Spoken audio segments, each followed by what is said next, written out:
Desde el principio de los tiempos, el planeta Tierra no es un lugar silencioso. Y según se fue poblando de seres vivos, estos aprendieron pronto que los sonidos constituyen un vector de comunicación extraordinario.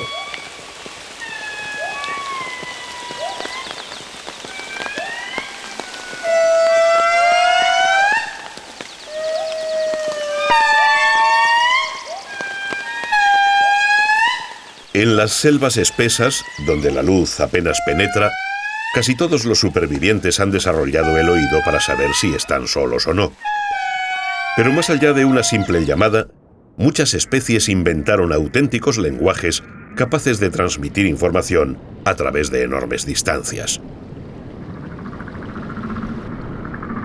Toda comunicación por sonidos implica la existencia de un mensaje y de al menos dos interlocutores, el que emite y el que escucha. Cuando ambos son de la misma especie, se supone que van a sacar un provecho positivo de esa señal acústica, pero el problema puede surgir cuando los enemigos interceptan sonidos que no van dirigidos a ellos y aprenden a utilizarlos contra el que los produjo. Existe un código universal entre las especies animales, según el cual todos reconocen de forma innata cuando una voz es de amenaza, cuando se trata de una llamada desesperada o cuando denota auténtico miedo.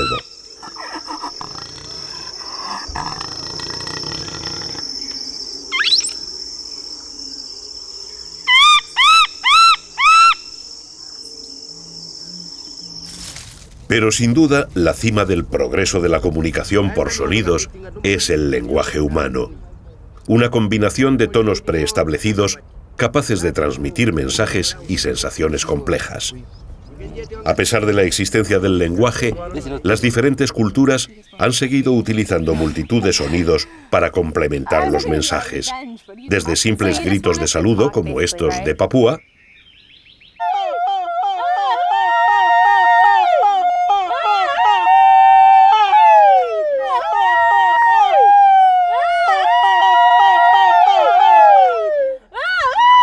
hasta el desarrollo de la música y la danza, manifestaciones ambas que el hombre comparte con los cantos y bailes de muchos animales.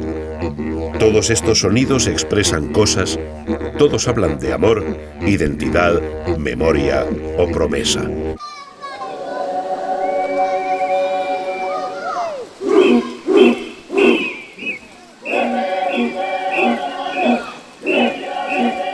Por toda la Tierra, cada cultura humana tiene sus sonidos, sus instrumentos y sus ecos, ritmos que expresan desde el contacto con los espíritus hasta una sencilla llamada de fiesta.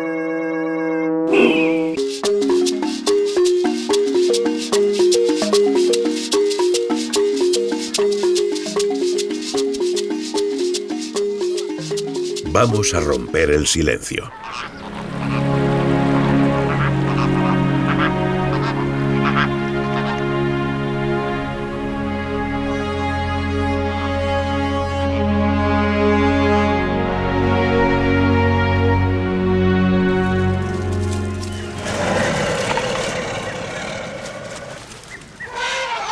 Los elefantes africanos emiten un amplio repertorio de vocalizaciones para comunicarse entre sí, pero una de ellas es especialmente interesante. Se trata de llamadas de frecuencia muy baja o infrasónicas que no pueden ser percibidas por el oído humano. Estas señales infrasónicas tienen una longitud de onda más larga que los sonidos de alta frecuencia, de forma que no se ven afectados por obstáculos como hojas o pasto. Por ello son muy adecuadas para comunicarse a grandes distancias. En la sabana o en la selva, los elefantes pueden oír un barrito o trompeteo fuerte solo a unos cientos de metros, mientras una vocalización infrasónica es audible por otro elefante a varios kilómetros de distancia. Estas llamadas son muy útiles cuando una hembra entra en celo, puesto que esto ocurre solo 3 días cada 4 años.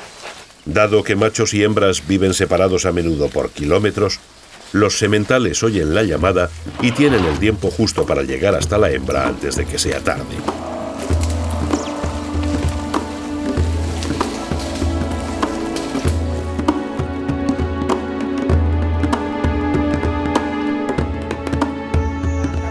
En África, los clanes humanos pronto encontraron también un sistema eficiente de hacer llegar las llamadas a larga distancia.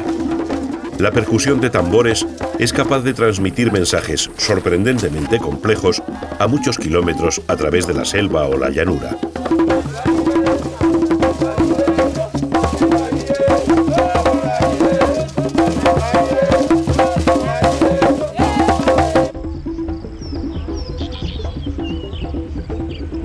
Pero sobre todo se utilizó siempre para hacer llegar una llamada o un anuncio importantes que no pueden ser ignorados por ningún miembro por lejano que esté. Guerras, bodas o reuniones, nadie puede aducir que no se enteró si el mensaje lo envían los tam-tam. La percusión es un sistema utilizado también en la isla de Nueva Guinea, así como en muchas otras de Indonesia.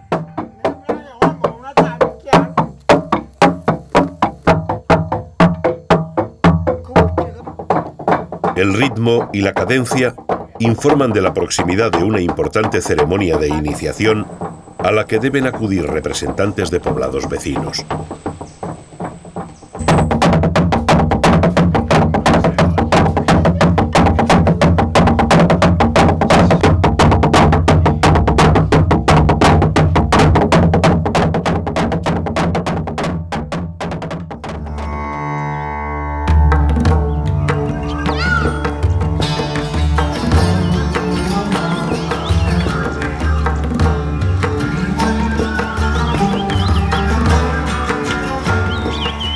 Hasta ahora hemos visto sistemas de sonidos que transmiten información de un miembro a otro de la misma especie. Pero en el planeta existen animales muy diferentes que han llegado a curiosos acuerdos biológicos acerca de sus llamadas, en especial las de alerta. Así ocurre aquí, en India. Los chitales son un tipo de ciervo que vive en esta zona, al que le gusta pastar junto a unos curiosos compañeros simios, los langures. El caso es que los langures tienen montado un sistema de vigilancia muy eficiente a base de ojeadores apostados en lo alto de los árboles que están en permanente contacto visual unos con otros. Los langures tienen buena vista, pero al bajar al suelo a complementar su dieta pierden la perspectiva y se vuelven vulnerables. Por eso, con el apoyo del olfato y el oído de los chitales, se sienten más seguros. Entre unos y otros, toda precaución es poca, porque comparten el bosque con el mayor asesino de Asia y ambos forman parte de su menú habitual.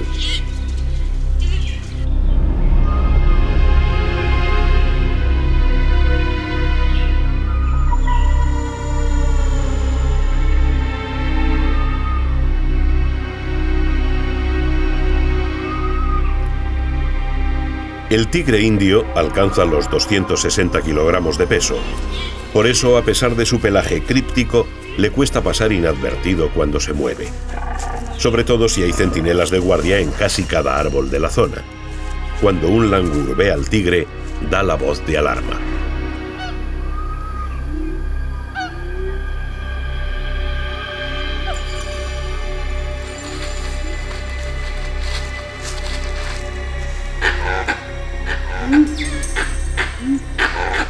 De inmediato el resto de los monos actúan como repetidores y los chitales reciben el mensaje.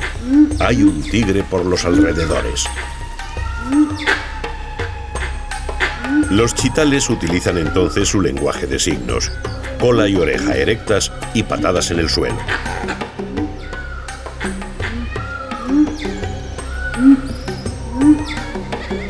Pero la información no es suficiente. Es necesario saber la ubicación exacta porque un error supondría dirigirse hacia el peligro.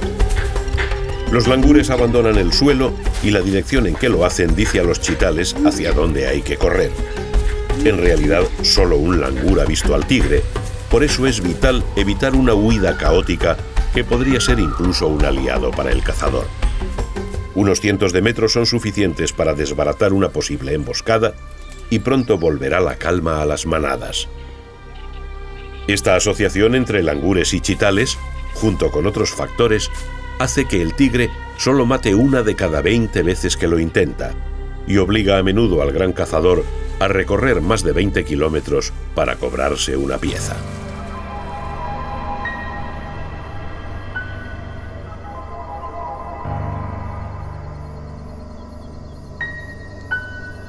Al otro lado del mundo vive un animal cuyos alaridos también le sirven para sobrevivir. El diablo de Tasmania es un marsupial carnívoro al que le gusta mucho comer carroña. No es un animal muy grande y sin embargo tiene muy mala fama. Incluso su nombre resultaría algo exagerado si no fuera por cómo se expresa. Los primeros europeos que llegaron a Australia oyeron unos gruñidos espeluznantes en la oscuridad de la noche y pensaron que los producía un terrible y descomunal animal, un demonio. Pero era él. Lo cierto es que el diablo de Tasmania tiene muy mal carácter y cuando dos de ellos se encuentran junto a un cadáver, resuelven sus diferencias a gritos.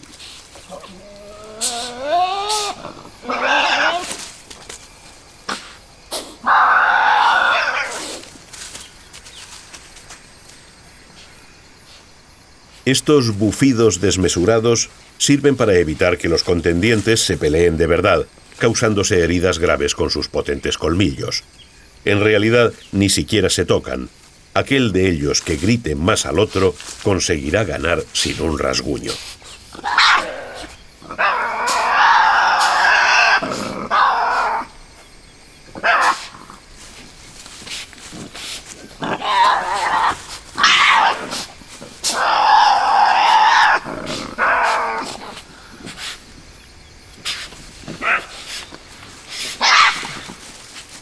Si los diablos se agredieran de verdad en estas contiendas, se harían numerosas heridas, e incluso el ganador es muy probable que muriera por una infección posterior.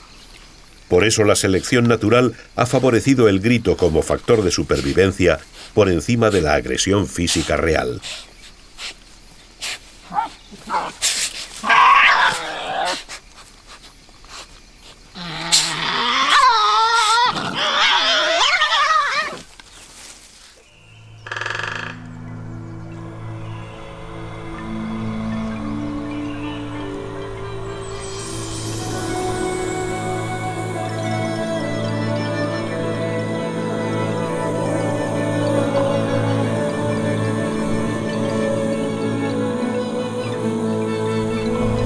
Inmerso en los Himalayas indios, se extiende el valle de Ladakh, llamado el Pequeño Tíbet, por ser el refugio de la espiritualidad y cultura tibetanas en el exilio. En el monasterio de la Mayuru va a comenzar el festival anual de danzas llamadas Cham.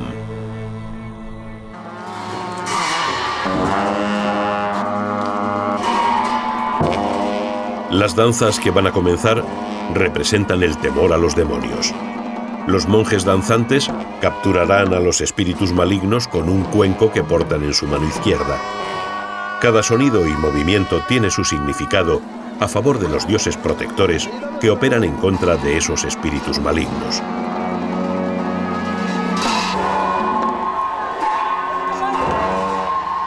El origen de la danza es el Bon Chos, una religión animista antecesora del budismo que ha dejado este legado que los monjes incorporan como una metáfora de la conquista gradual del ego, propósito final del budismo.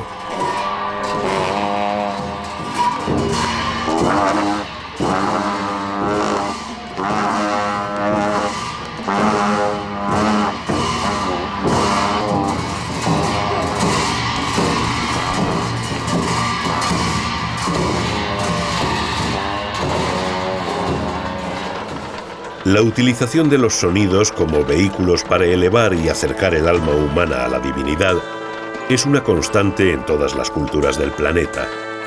Los cantos ayudan a elevar la mente, evocan el más allá y parecen acercar los rumores de las almas de los muertos.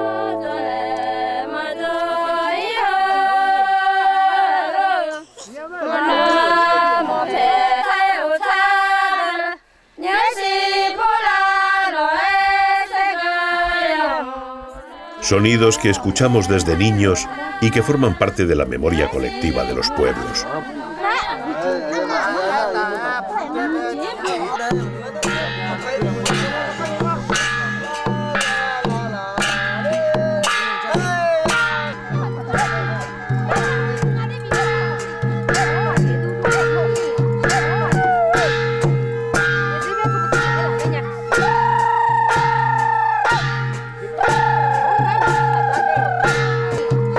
En esta aldea, al norte de Laos, las danzas ruegan por una buena cosecha de arroz y por una corta estación seca. En realidad, nadie sabe exactamente por qué los humanos relacionamos la música con conceptos rituales y ceremoniales, pero sin duda se trata de un fenómeno transcultural. En Río de Janeiro, las ceremonias macumba, mezcla de ritos ancestrales africanos y cristianismo, llegan al extremo de llevar hasta el trance a sus participantes en medio de un ambiente saturado de sonidos sin los cuales no podría llevarse a cabo el acto.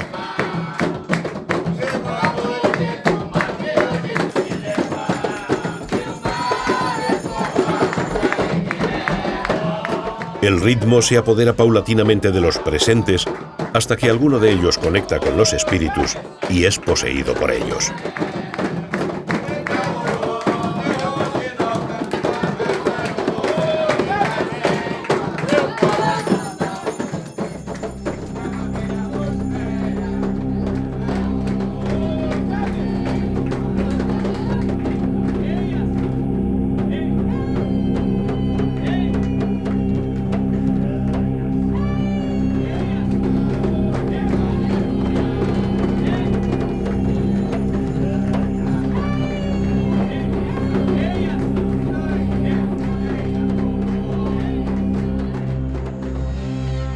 Lo cierto es que los sonidos unen a los miembros de una comunidad, tanto religiosa como de aves, y aunque parezca a simple vista que no hay relación alguna, en ambas el vínculo acústico manifiesta la unión, la identidad grupal. Entre las cacatúas galerita, al igual que en casi todas las aves sociales, el constante griterío mantiene cohesionada la bandada, significa «estoy aquí» y es vital para ellas. En estos grupos grandes, cada individuo lanza su llamada de contacto aproximadamente una vez al minuto y entre ellas son capaces de reconocer la voz de cada una. Las aves en general disfrutan de buen oído, por lo tanto es lógico que hayan desarrollado también sus facultades vocales y las utilicen en multitud de ocasiones. Una de las más frecuentes es el reclamo sexual. Aquí, en las costas de Ecuador, estos piqueros de patas azules emiten sus silbidos característicos al empezar el celo.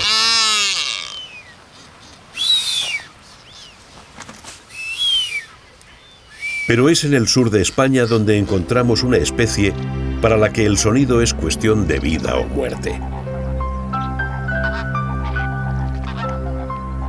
Desde antes del amanecer están llegando los flamencos adultos a esta laguna andaluza. Vuelan hasta aquí casi cada noche desde los lugares de alimentación a 300 kilómetros para dar de comer a sus hijos. Pero el problema empieza al llegar, porque cada adulto debe encontrar a su propio pollo en medio de una horda hambrienta de ellos.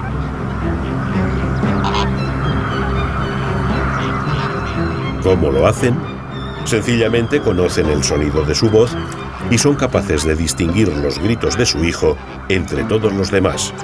Y son miles.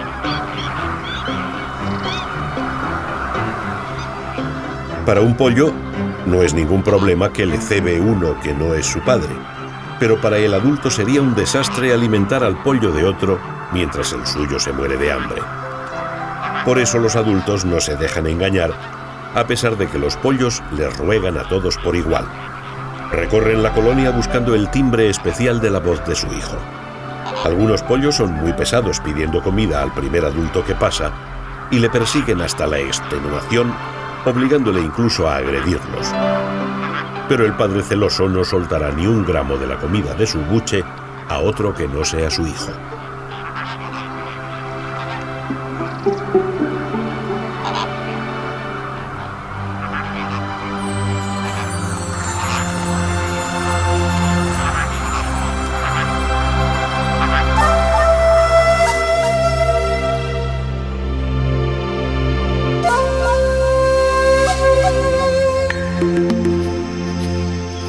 En el interior espeso y oscuro de las selvas húmedas de Sudamérica, la vista sirve de muy poco. Salvo los cauces de los ríos, el resto del paisaje se reduce a una maraña de hojas y ramas sin horizonte. Aquí se encuentra uno de los animales que más ha adaptado su cuerpo al servicio de su voz, el mono aullador. Los aulladores viven en grupos de 10 a 30 individuos que prácticamente nunca bajan al suelo. Conservan una absoluta paz dentro de sus grupos, no se pelean por copular ni por dominar a los otros, pero sí sienten la necesidad imperiosa de defender un territorio a salvo de incursiones de otros clanes de aulladores. Como la selva es un espacio de 3 dimensiones, marcar con olor es muy complicado, y por ello delimitan el territorio a gritos. La alarma ante la presencia de un enemigo también es motivo para que los coros de voz ronca inunden la espesura.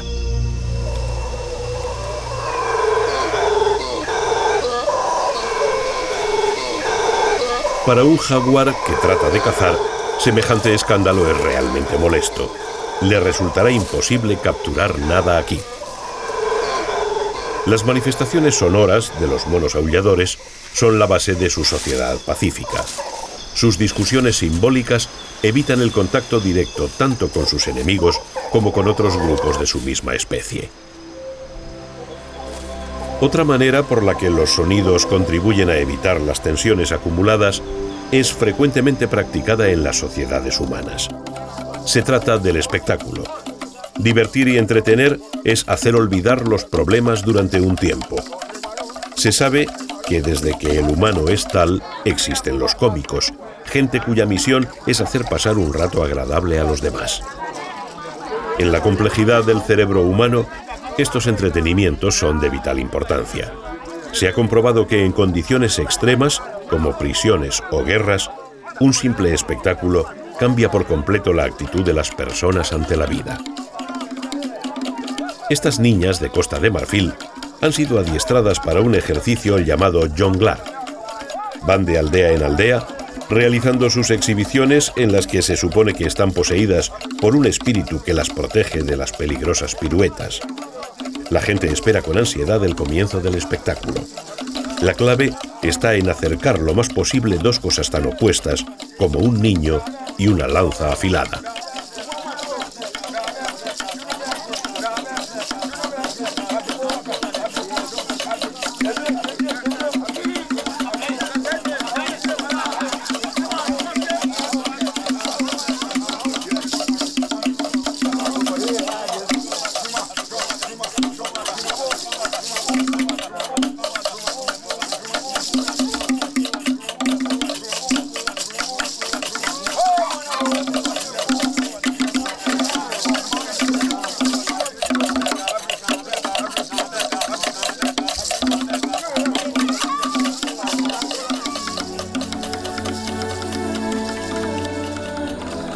Cuando cumplan 8 años, serán devueltas a su casa con parte del dinero recaudado. Como hace con casi todo, el ser humano ha trascendido una vez más el significado biológico de los sonidos para incorporarlos a una dimensión superior a la que ha llamado música. La música es uno de los mayores logros de la humanidad, un auténtico lenguaje universal capaz de encoger el corazón o de provocar el estallido del alma. Aislados en medio de la estepa helada de Kazajstán, estos pastores nómadas acaban su cordero. Tras la comida, van a disfrutar del mejor de los sonidos de la tierra.